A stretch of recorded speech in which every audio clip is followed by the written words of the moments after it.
Selamat datang di Al-Wildan International Islamic School, lembaga pendidikan Islam berkualitas internasional dengan manhaj beragama atau Ahlussunnah wal Jamaah. Uzkuril adawat fil fasal. Hadasatuna Arabiyah, Alsinatuna Arabiyah, Ahaditsu Nabiyyina Arabiyah, Ayatu Rabbina Arabiyah. Dengan fasilitas sekolah dan kelas yang memadai, seperti ruang kelas yang dilengkapi AC, kursi dan meja belajar berstandar internasional, yang dilengkapi dengan TV 50 inch permanen dalam kelas. Our school is very clean, nice, comfortable, and I have lots of friends in this school. And I'm very happy that I could study together with my friends in this school. Visi program mutu. Terwujudnya lembaga pendidikan Islam yang berkualitas dan berbasis pada penguasaan hafalan Al-Quran, ilmu syariah, didukung dengan penguasaan bahasa asing. My name is Muhammad Afa Syafiq. My hobby is reading and my favorite subject is science. Alhamdulillah, syukran wa anta ya Ustaz. Misi program mutu. 1. Mengembangkan lembaga pendidikan dengan pelayanan prima, berkualitas, berstandar manajemen mutu dengan manajemen profesional. 2. Mencetak para hufazah Al-Quran dan memahami ilmu syariah. 3. Mengembangkan pendidikan yang berbasis bahasa asing, matematika, dan sains dengan memanfaatkan teknologi modern dan didasarkan pada kekuatan akidah akhlak dan manhaj agama salaful saleh. 4. Mengembangkan proses pendidikan yang berorientasi masa depan dan mampu bersaing dalam dunia global. Bahwa kita bergerak menuju mutu yang substansial, bukan normatif formalistik. Jadi mutu inti yang kita kejar. Jadi kita bergerak menuju mutu yang substansial, artinya mutu yang paling diharapkan oleh orang tua. Laboratorium komputer, bahasa, MIPA, musola, perpustakaan, lapangan olahraga, kantin, dan masjid yang berdampingan dengan gedung sekolah menjadikan kegiatan belajar mengajar semakin menarik dan menyenangkan. Sehingga walaupun dengan sistem full day school, serasa seperti suasana di rumah yang menyenangkan. يجب عليك أن تستخدم مفردات. If you want to learn bahasa Arab and increase your mufradat, increase your vocabularies, you have to read so much. Saya kebetulan konsep tunggal TIC Indonesia menyusunlah satu strategi pembelajaran yang mengkerucutkan ruh kurikulum nasional, ruh kurikulum internasional, ruh kurikulum pesantren dalam sebuah istilah yang disebut dengan TIC atau Tahfiz Al-Quran and International Curriculum.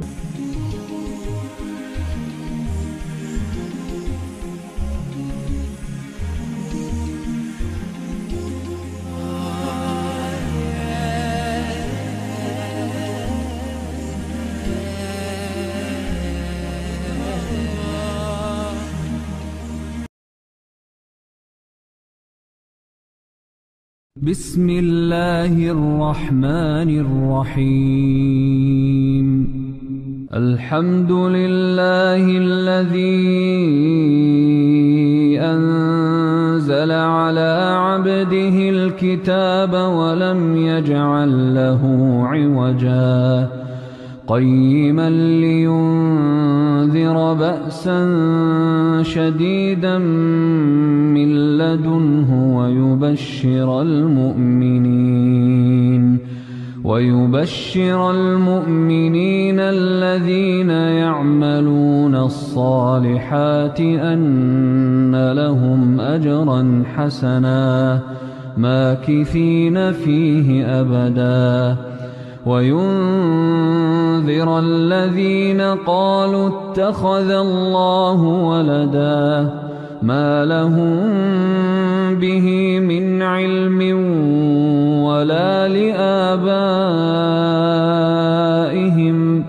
كبرت كلمة تخرج من أفواههم إن يقولون إلا كذبا فلعلك باخع نفسك على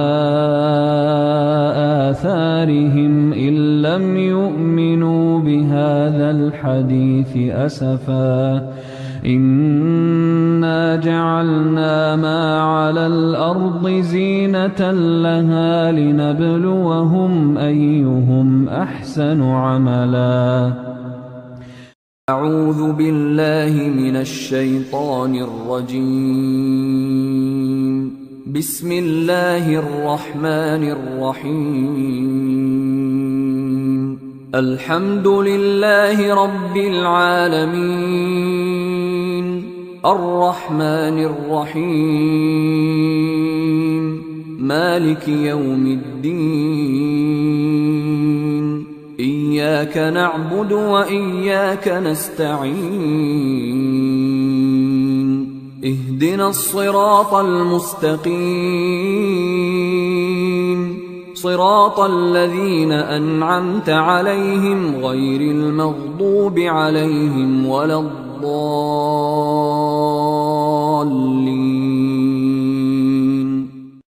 بسم الله الرحمن الرحيم السلام عليكم ورحمة الله وبركاته الحمد لله نحمده ونستعينه ونستغفره ونعوذ بالله من شرور أنفسنا ومن سيئات أعمالنا من يهده الله فلا مضل له ومن يضلل فلا هادي له أشهد أن لا إله إلا الله وحده لا شريك له وأشهد أن محمدا عبده ورسوله الذي لا نبي بعده قال الله تعالى في كتاب الكريم أعوذ بالله من الشيطان الرجيم يا أيها الذين آمنوا اتقوا الله حق تقاته ولا تموتن إلا وأنتم مسلمون وقال أيضا يا أيها الذين آمنوا اتقوا الله وقولوا قولا سديدا يصلح لكم أعمالكم ويغفر لكم ذنوبكم ومن يطع الله ورسوله فقد فاز فوزا عظيما وقال النبي صلى الله عليه وسلم من يريد الله به خيرا يفقهه في الدين. Ikhwatul iman, pemirsa yang dirahmati Allah Subhanahu wa taala. Syukur alhamdulillah, segala puja hanya milik Allah Subhanahu wa taala. Alhamdulillahi rabbil alamin. Yang mana Allah Subhanahu wa taala masih memberikan kita kesehatan. Semoga ikhwatul iman, pemirsa di rumah dirahmati Allah Subhanahu wa taala dan selalu diberikan kesehatan oleh Allah Subhanahu wa taala. Salawat salam mudah-mudahan selalu tercurahkan kepada Nabi kita Muhammad sallallahu alaihi wasallam, suri tauladan kita, yang mana beliau adalah idola kita, yang mana kita mencontoh perilakunya, ibadahnya dan seluruh aspek kehidupannya. Kita mencontoh Nabi Muhammad sallallahu alaihi wasallam. Ikhwatul iman, pemirsa Allah Subhanahu wa taala, pada kesempatan kali ini kita akan melanjutkan pembahasan kita tentang pembahasan fikih. Kita telah sampai di bab salat. Sebelumnya kita menjelaskan tentang pengertian salat, kemudian fadilah salat, kemudian macam-macam salat, bahwasanya salat ada salat fardu, ada salat sunnah dan salat nafilah. Dan insya Allah pada kesempatan kali ini kita akan menjelaskan tentang syarat sholat. Syarat sholat ada dua. Ada syarat wajibnya sholat dan juga ada syarat yang kedua adalah syarat apa? Syarat sahnya sholat. Ya, ada dua. Syarat sholat itu ada, yang pertama adalah syarat wajibnya sholat. Kapan seorang itu wajib sholat? Kapan seorang muslim setelah masuk Islam dia wajib sholat itu kapan? Atau seseorang wajib sholat itu kapan? Apakah orang kafir wajib sholat? Apakah tidak? Kita akan pelajari berikut ini insyaallah. Syarat sholat artinya syarat wujubis sholat, artinya syarat-syarat diwajibkan seseorang itu sholat. Yang pertama adalah Ada 5 ya. Yang pertama adalah al-Islam. Al-Islamu fala tajibu ala kafirin. Artinya seseorang tersebut wajib sholat itu harus Islam terlebih dahulu. Dia muslim. Orang kafir tidak wajib sholat. Orang kafir tidak wajib sholat. Tetapi mereka orang kafir adalah wajib bagi mereka adalah masuk Islam, bukan wajib sholatnya. Walaupun sebagian para ulama itu mewajibkan sholat juga pada orang kafir. Tetapi yang rajih adalah bahwasanya orang kafir tidak wajib sholat, tetapi wajib bagi dia untuk masuk Islam apabila sudah sampai kepada mereka dakwah Islam. Ittaqaddumus syahadataini syartun fil amri bis shalah, karena syahadat asyhadu an la ilaha illallah wa anna muhammadar rasulullah adalah syarat bagi seluruh ibadah. Syahadatu an la ilaha illallah adalah syarat bagi seluruh ibadah. Sebelum seseorang beribadah, yang mana itu adalah ibadah syariat Islam, maka diwajibkan bagi dia untuk masuk Islam terlebih dahulu. Tentu setelah masuk Islam atau sebelum masuk Islam dia harus mandi dan sebagainya seperti yang sudah kita pelajari. Tetapi semua ibadah, entah itu haji, entah itu puasa, entah itu zakat, entah itu umrah dan sebagainya, pertama kali dia harus masuk Islam terlebih dahulu, harus muslim. Liqaulihi sallallahu alaihi wasallam, umirtu an uqatilan nas hatta yashhadu an la ilaha illallah wa anna muhammadar rasulullah wa yuqimus shalah wa yu'tuz zakah. Kata Nabi Muhammad SAW, aku diperintahkan oleh Allah Subhanahu untuk memerangi manusia sampai mereka masuk Islam, sampai mereka mengatakan asyhadu an la ilaha illallah wa anna muhammadar rasulullah, tidak ada sembahan yang berhak disembah kecuali Allah, dan bahwasanya Rasulullah Muhammad SAW adalah utusan Allah. Kemudian setelah itu wa yuqimus shalah, kemudian diperintahkan untuk menegakkan salat. Seorang muslim tersebut kalau sudah bersyahadat dia wajib untuk mengerjakan salat. Kemudian wa yu'tuz zakah, kemudian dia berzakat. Itu adalah dalil pertama bahwasanya syarat seseorang tersebut wajib salat adalah harus muslim. Kemudian di hadis Mu'ad bin Jabal radhiyallahu taala an, hadis riwayat Imam Nasa'i, ketika Mu'ad radhiyallahu taala anhu diutus oleh Rasulullah SAW ke Yaman, fad'uhum ila ayyashhadu an la ilaha illallah wa anna muhammadar rasulullah. Nabi SAW memerintahkan Mu'ad untuk mendakwai, untuk berdakwah mereka orang-orang. Apa yang pertama kali yang didakwah Mu'ad bin Jabal radhiyallahu anhu yang diperintahkan Nabi SAW adalah syahadah. Dia masuk Islam terlebih dahulu.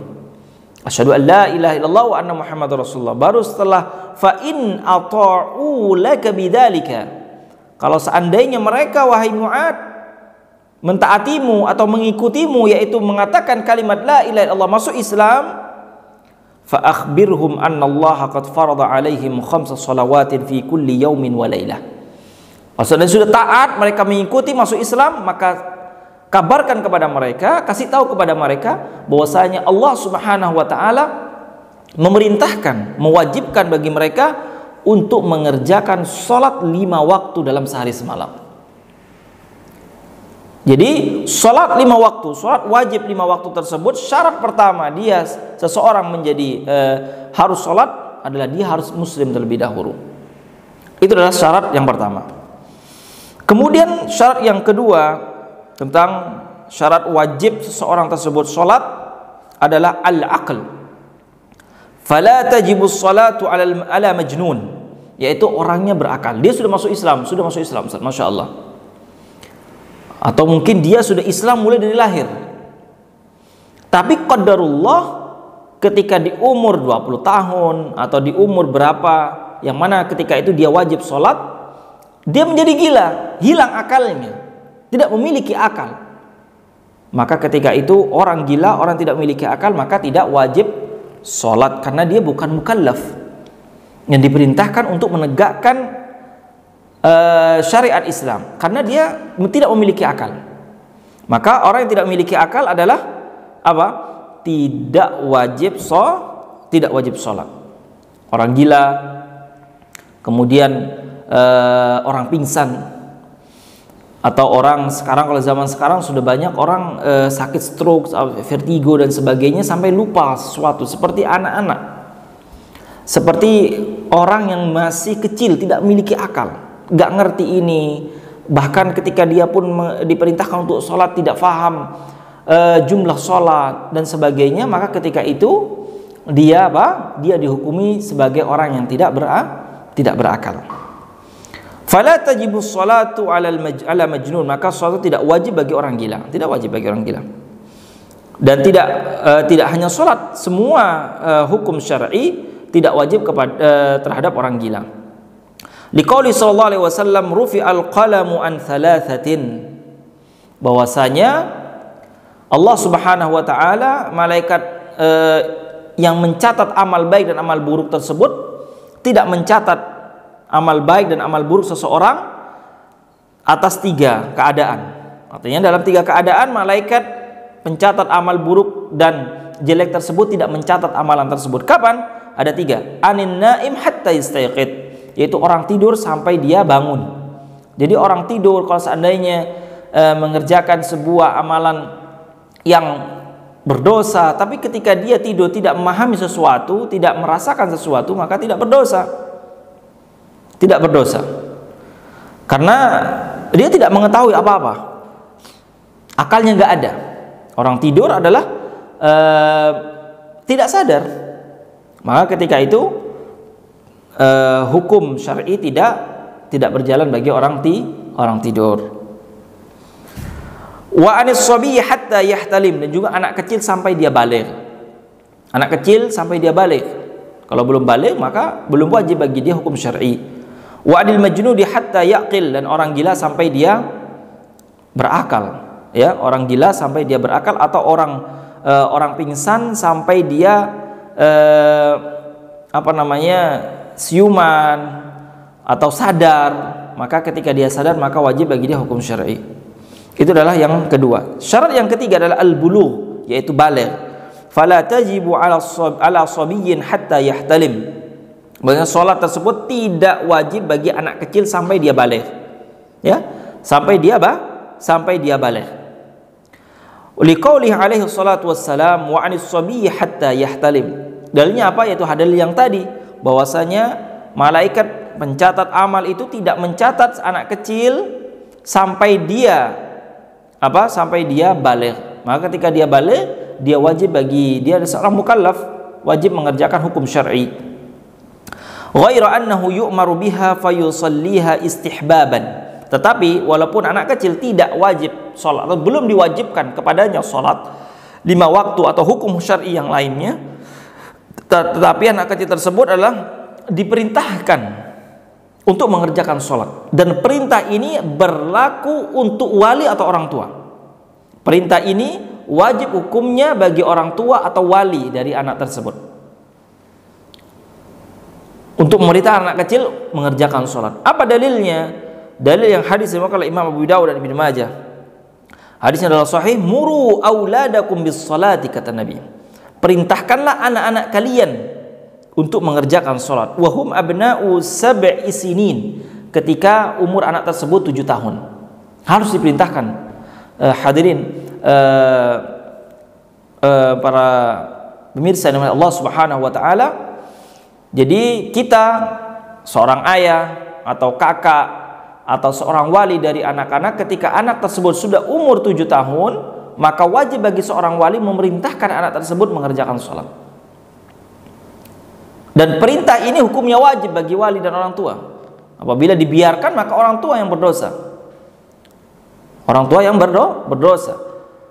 Atau mungkin diajarkan, atau mungkin dididik, dibawa ke masjid agar tahu bahwasanya laki-laki itu adalah wajib hukumnya sholat di masjid. Tapi dengan syarat anak yang dibawa itu sudah mumayyiz, sudah bisa membedakan, bukan malah bikin keributan di masjid, bukan. Yaitu apa? Anak kecil itu wajib diperintahkan untuk mengerjakan sholat apabila dia umurnya 7 tahun. Wadribuhum 'alaiha wa hum abna'u 'ashr. Dan pukullah dengan pukulan yang mendidik, yang ghairu mubarrah, Pemukulan yang tidak melukai, tidak membuat tulangnya patah dan sebagainya, ketika dia sudah umur 10 tahun. Jadi anak kecil ketika umur 10 tahun tidak mau sholat dipukul sama orang tuanya. Itu adalah perintah Nabi SAW. Yang merintahkan Nabi SAW bukan orang, bukan pemerintah dan sebagainya. Perintah Nabi SAW ketika anak umur 10 tahun belum sholat, maka pukullah. Dengan memukul yang mendidik. Pukullah. Memukulnya bukan karena emosi, tapi apa? Karena untuk menegakkan dia mengerjakan sholat. Kalau seorang tua mengerjakan tersebut berpahala dan akan menjadi amal jariah sampai orang tua tersebut mati nanti.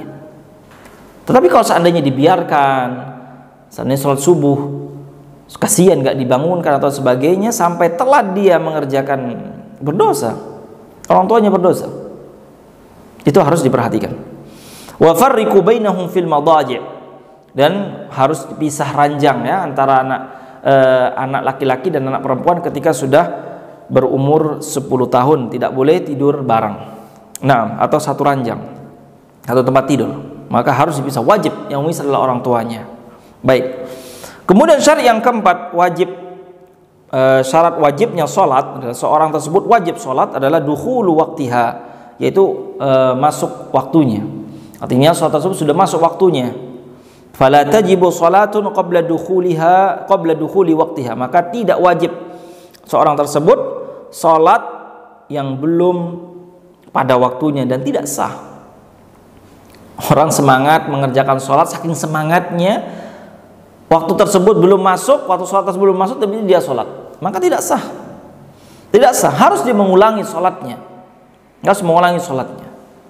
Liqaulihi ta'ala innas salata kanat 'alal mu'minina kitaban mawquta. Sesungguhnya Allah Subhanahu wa taala mewajibkan sholat, sudah ada waktunya. Sudah ada waktunya, dan waktunya pun sudah ditentukan oleh agama. Yaitu kalau duhur, kita mulai dari waktu sholat ya. Kalau duhur dimulainya ketika apa? Ketika matahari tergelincir. Ketika matahari tergelincir dan masuk waktu duhur. Dan hadis tentang waktu sholat adalah hadis Jibril, dan banyak lagi hadis-hadis yang menjelaskan tentang waktu sholat. Sampai duhur, sampai sebelum sebuah bayangan, sesuatu bayangan tersebut melebihi atau panjangnya 2 kali dari benda tersebut. Yaitu kalau duhur. Kalau asar waktunya yaitu ketika bayangan benda atau benda apapun atau orang 2 kali lebih panjang daripada aslinya, itu sudah masuk waktu waktu asar. Sampai kapan akhir waktu asar adalah sampai terbenamnya matahari, sebelum terbenamnya matahari. Kemudian waktu maghrib. Waktu maghrib kapan dimulainya? Yaitu ketika matahari terbenam. Bersamaan ketika itu adalah seorang yang puasa boleh berbuka, wajib berbuka. Kapan akhirnya? Ketika mego merah yang ada di langit itu hilang. Itu akhir sudah. Akhir. Kemudian masuk waktu Isya. Waktu masuk Isya adalah ketika mego merah tersebut hilang sampai terbitnya fajar shadiq, yaitu sebelum sholat subuh. Walaupun para ulama banyak berbeda pendapat. Ada yang mengatakan sepertiga malam, ada yang mengatakan dan sebagainya. Tapi insya Allah yang rajih adalah sebelum subuh, artinya sebelum fajar shadiq. Itu adalah masuk, artinya waktu sholat subuh dan seterusnya. Tetapi seorang muslim adalah apa? Selalu mengerjakan sholat di awal waktunya. Kata Nabi SAW ketika ditanya oleh Ibn Abbas radhiyallahu taala anhu di hadis yang sahih, ayil a'mal afdalu ila Allah Subhanahu wa taala, ya Rasulullah, amal apa yang paling dicintai Allah Subhanahu wa taala? Amalan apa yang paling afdal dalam Islam? Rasulullah SAW menjawab, as-salatu ala waqtiha, yaitu salat di awal waktunya.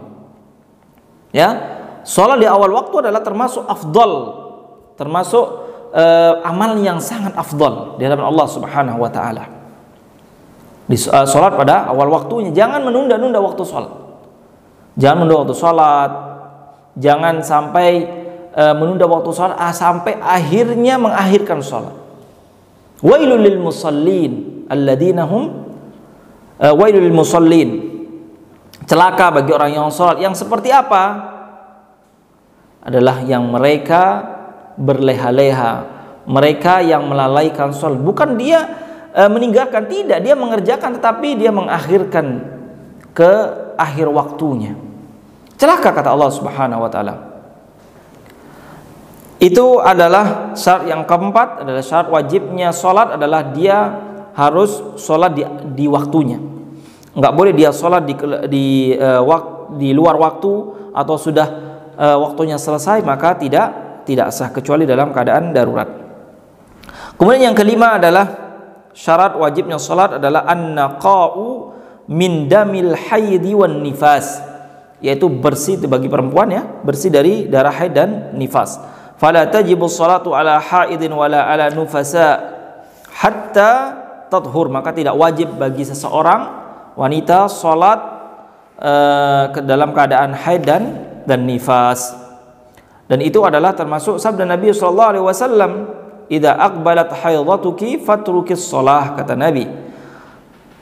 Apabila ke Fatimah binti Abi Hubeish, apabila kamu datang haidmu, maka tinggalkanlah sholat. Itu adalah syarat wajibnya sholat. Kemudian syarat sahnya sholat, ketika kita sudah Islam, sudah baligh, sudah kemudian masuk waktunya, sudah semuanya, sudah syarat yang 5 tadi sudah terpenuhi semuanya, ketika kita tinggal sholat. Nah, ketika kita mau sholat itu juga ada syarat-syaratnya, syarat sahnya sholat.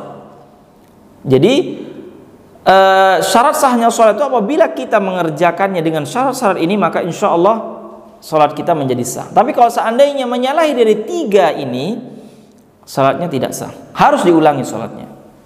Yang pertama, syarat sahnya sholat yang pertama adalah at-taharatu minal hadatsil asghari wa huwa adamul wudu, yaitu dia harus ketika harus suci dari hadas asghar, yaitu dengan berwudu. Ketika seorang kencing batal wudunya, ketika dia ingin mengerjakan sholat harus berwudu.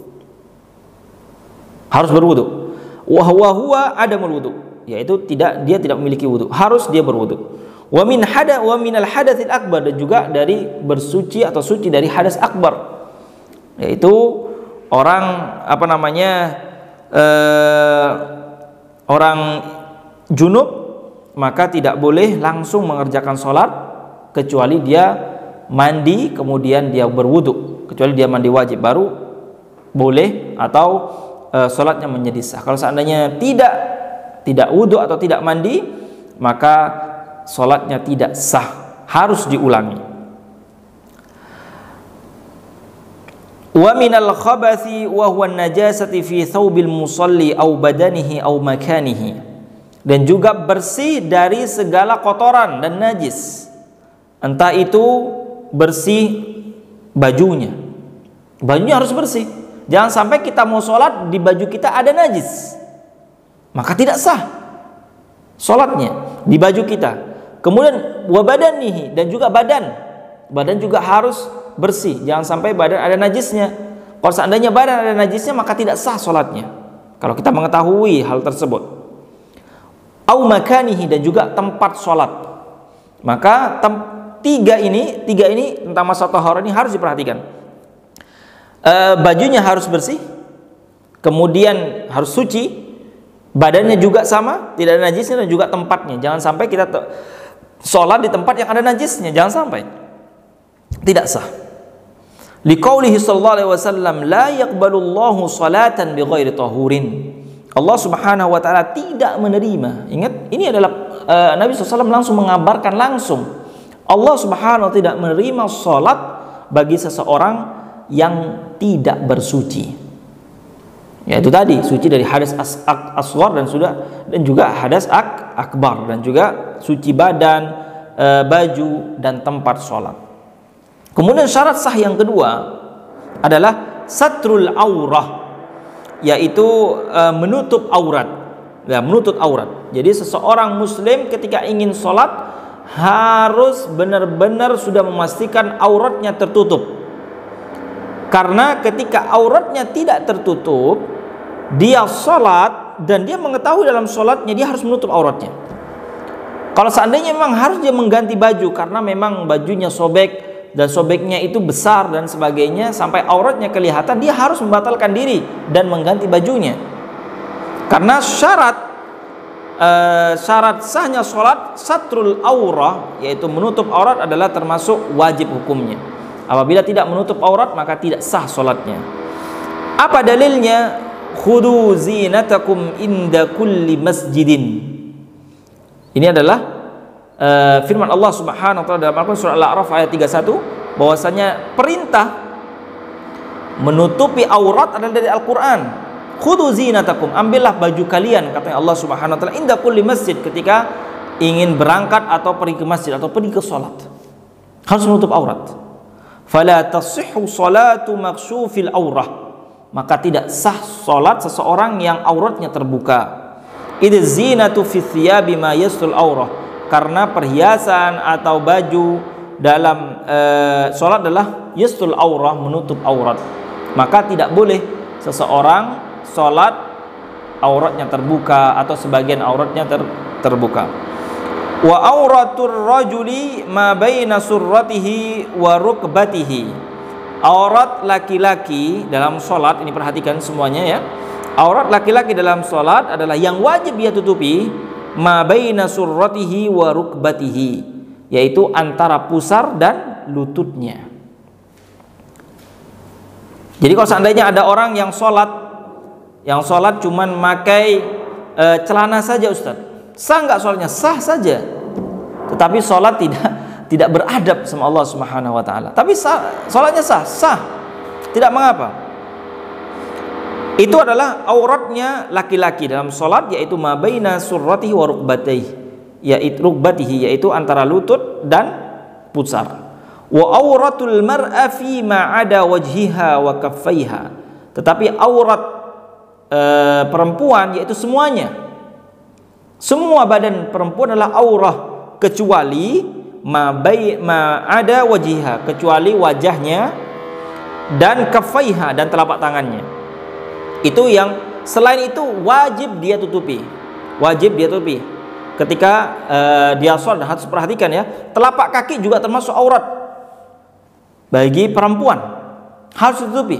Kalau seandainya dia sholat telapak kakinya terbuka, kalau dia tahu langsung dia menutupinya.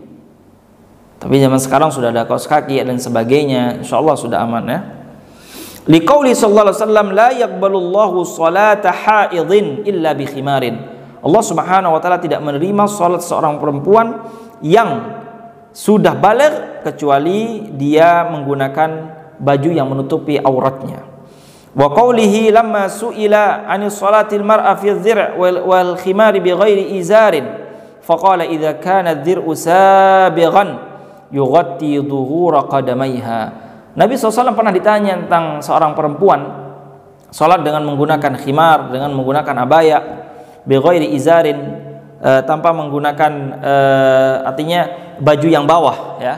Izar kalau sekarang adalah sarung, artinya kain yang bawah untuk menutupi bawah, bagian bawah.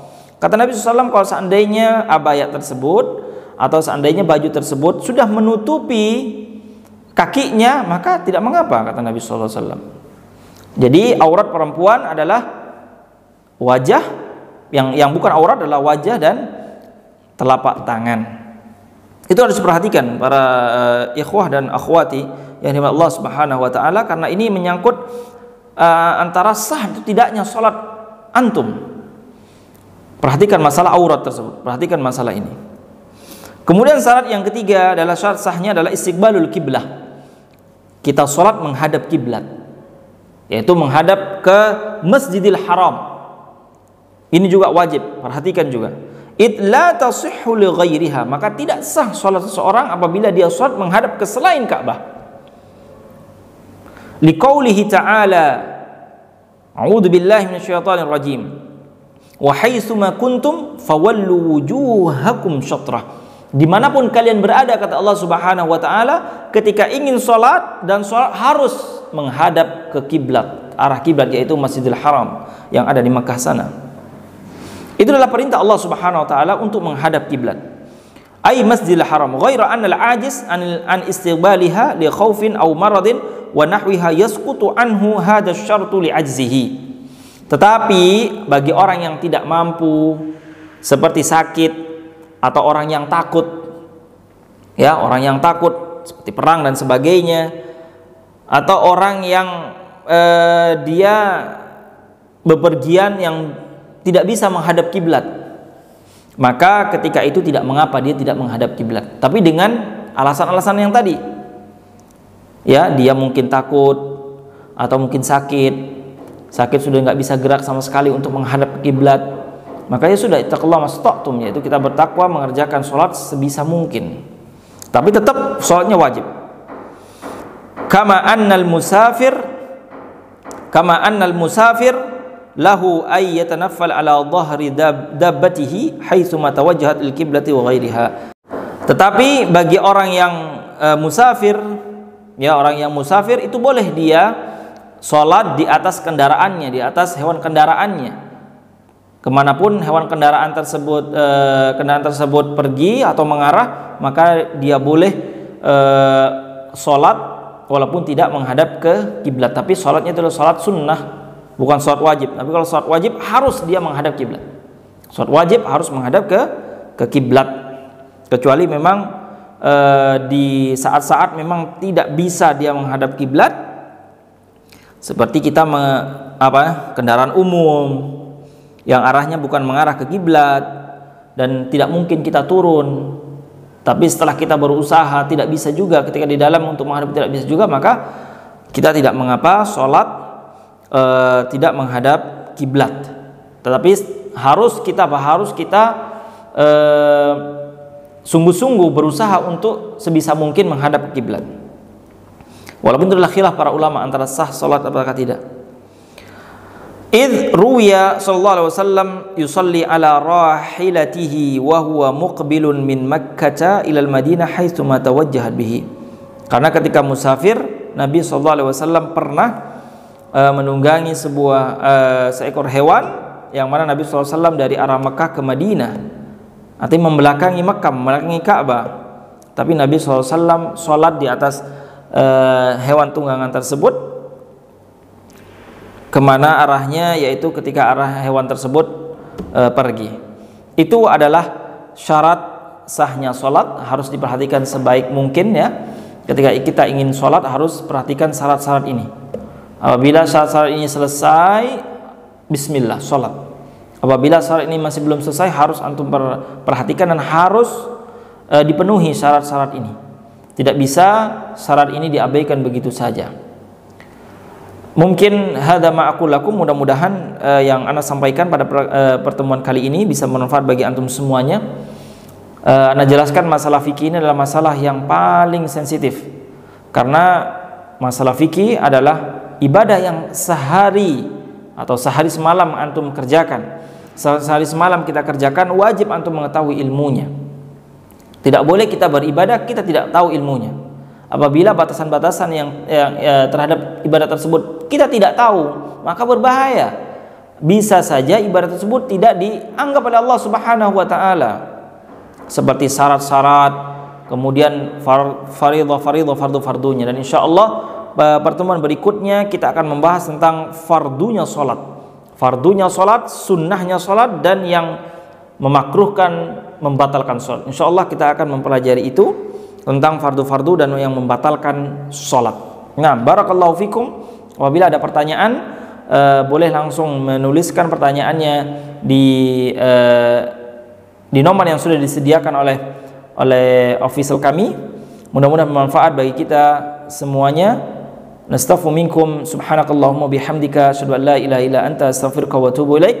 Assalamualaikum warahmatullahi wabarakatuh.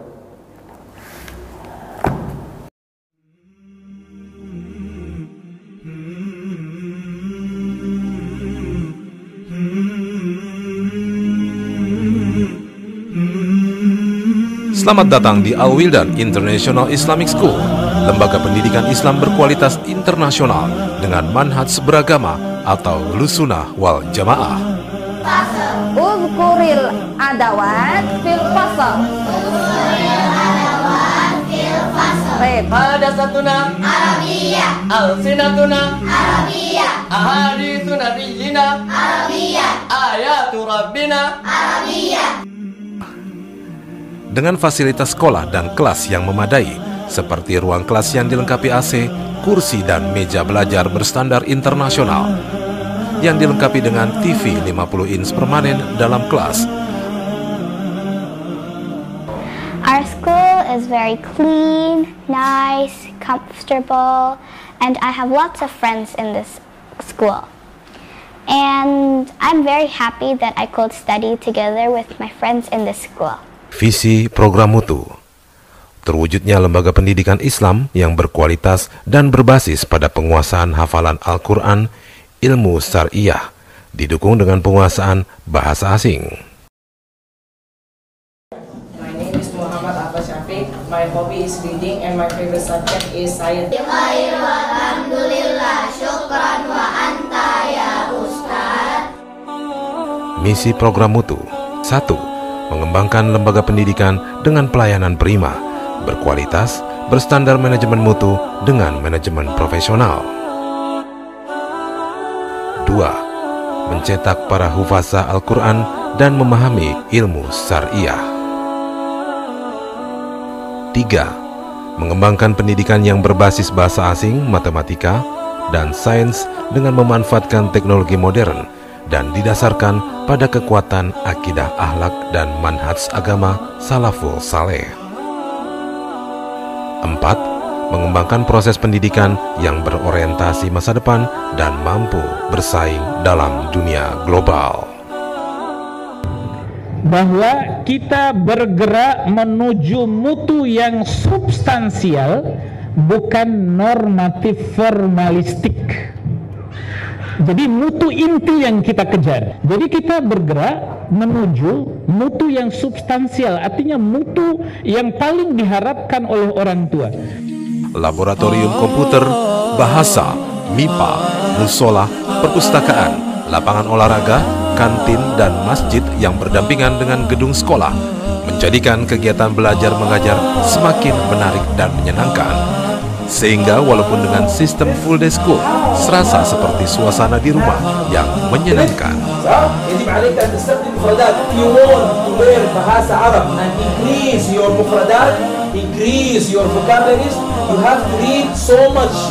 Saya kebetulan konsep tunggal TIC Indonesia menyusunlah satu strategi pembelajaran yang mengkerucutkan ruh kurikulum nasional, ruh kurikulum internasional, ruh kurikulum pesantren dalam sebuah istilah yang disebut dengan TIC atau Tahfiz Al-Quran and International Curriculum.